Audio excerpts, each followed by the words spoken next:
we were under enormous pressure to consider closure. That whole week we had protests.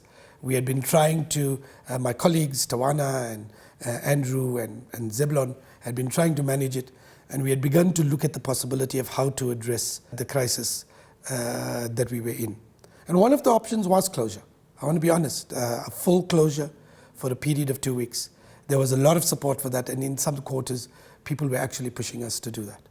We decided not to do that because the consequences for poor students would have been dramatic. The consequences for international students would have been dramatic.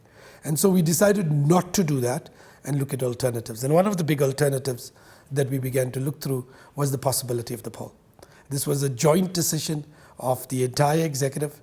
We had been in engagements with council members, including Randall Corralison, our chair, and Brian Bruce, our deputy chair, and a couple of other members. And we had planned this around this. So instead of closure, we decided on that Monday to start the new week with the possibility of a poll. And so we had the poll, we began to make the arrangements of the poll, we announced the poll, etc.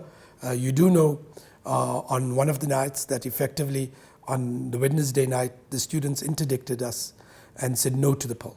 We had written, by the way, a week before to explore the possibility of negotiations. We wrote to the SRC and said, what about the negotiations? And we had not received any response from them. On that Wednesday evening, the 5 students or 6 students interdicted the poll. And at 11 o'clock, I went with colleagues, Andrew and others, to the court to see the case play itself out. At that court, I asked one of the student leaders to walk with me. And we walked out and I said, whatever the outcome of the poll, can we not look at a negotiated outcome? In fact, I suggested to him or her that what is important to bear in mind is even if they succeeded in interdicting the poll, they would look bad because they would be seen as preventing students from having their voices heard. The person listened and they said they'll come back to us. That was on the Wednesday night. The interdict was not successful, whatever people might say. Effectively, the judge said we can proceed to hear what ordinary students and ordinary staff are saying. And so we had the poll on Thursday, as you well know, and the results were announced on Friday.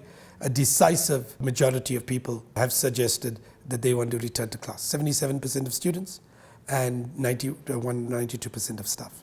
There's some people who've been questioning the methodology of the poll.